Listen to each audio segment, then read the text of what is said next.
Bonjour à tous. Bienvenue sur Prophéties bibliques accomplies. Il s'agit de la 31e discussion de cette série intitulée « L'homme du péché », partie 2. Cette vidéo donne plus de contexte à l'hypothèse de l'homme du péché, mentionnée dans la vidéo numéro 20. Vous pouvez trouver cette fiche d'information sur notre site, ou contactez-nous. Dans 2 Thessaloniciens 2, Paul rappelait à ses lecteurs les divers événements qui devaient avoir lieu avant le jour de l'Éternel. L'anarchie, à laquelle Paul fait référence, se rapportait parfois au mouvement zélote, et quelquefois à l'individu sans loi qui affirmerait son ascendance sur le culte du temple. Mais outre les zélotes et l'homme de péché, nous voyons 5 autres éléments mis en évidence dans ce passage. Numéro 1. Quelqu'un qui retient l'anarchie. Numéro 2. La suppression de ce pouvoir de restriction. Numéro 3. Trompeurs et travailleurs de l'illusion. Numéro 4. Des apostats qui croiraient les trompeurs et les insensés, et au numéro 5, la destruction totale de tous les injustes. Dans cette épître, écrite en 52 après Jésus-Christ, Paul rappelait à ses lecteurs que l'iniquité était déjà à l'œuvre. Le mouvement des zélotes était en marche. 4 ans auparavant, 2 éminents chefs zélotes avaient été jugés et exécutés par le gouverneur romain de Judée après une insurrection ratée. Ces 2 hommes étaient des frères d'une dynastie zélote bien connue remontant à Hérode le Grand.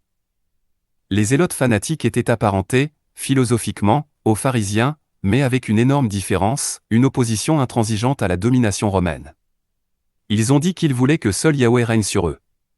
Mais comme tous les zélotes utopiques, ils ont fait preuve d'un comportement tyrannique et criminel, et ont été systématiquement, à juste titre, qualifiés de voleurs, de meurtriers et de trompeurs, ce qui correspond bien à la description de Paul.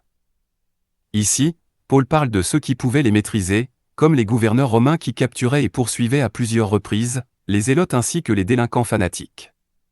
La retenue que les gouverneurs romains effectuaient a cependant complètement changé, avec le gouvernement corrompu de Gessius Florus. Il a pris le pouvoir en 64 après Jésus-Christ et a provoqué les Juifs à plusieurs reprises. Lorsqu'il a pillé le trésor du temple en 66 après Jésus-Christ, cela a conduit à une avalanche d'événements qui ont abouti à une insurrection totale. Lorsque les Juifs anti-rebelles ont envoyé une demande d'aide urgente au gouverneur Florus pour réprimer la rébellion, il n'a rien fait, permettant cyniquement la détérioration des conditions à Jérusalem. Finalement, en 67 après Jésus-Christ, toute la puissance de l'armée romaine s'est abattue sur Israël. Paul a mis en garde contre un individu spécifique, qui se lèverait et s'élèverait au-dessus de Dieu et de l'adoration dans leur génération.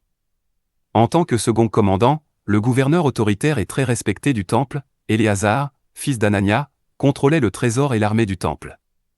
Il a plongé le peuple juif dans la peur et l'angoisse en changeant la loi de Moïse, interdisant les dons et les sacrifices des nations appelées gentilles, pour Yahweh.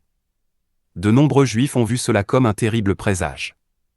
C'était une rupture complète avec la loi de Dieu parce que les païens étaient censés être les bienvenus pour adorer Yahweh au même titre que les juifs. De nombreux juifs y ont également vu à juste titre un affront à l'empereur romain. Ce changement de la loi de Yahweh a conduit à une guerre civile d'une semaine à l'intérieur même de Jérusalem où les forces zélotes ont augmenté de manière exponentielle. Vous trouverez cela dans les guerres des Juifs, livre 2, chapitre 17. Une autre action honteuse s'est produite sous la direction d'Élisar.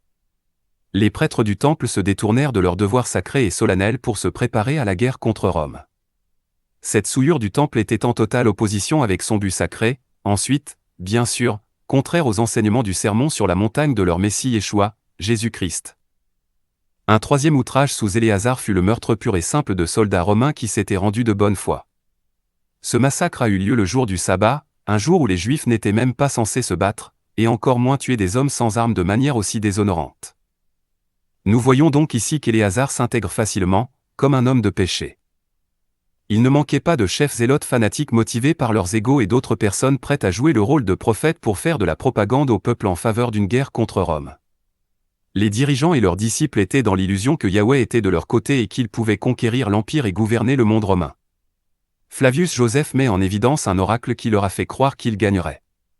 Citation, « Ce qui les a le plus élevés dans cette guerre, c'est un oracle ambigu, trouvé dans leurs écrits sacrés, qui disait comment un homme de leur pays deviendrait gouverneur de la terre habitable. » Les Juifs se sont appropriés cette prédiction et beaucoup de sages furent ainsi trompés dans leur détermination. Fin de citation.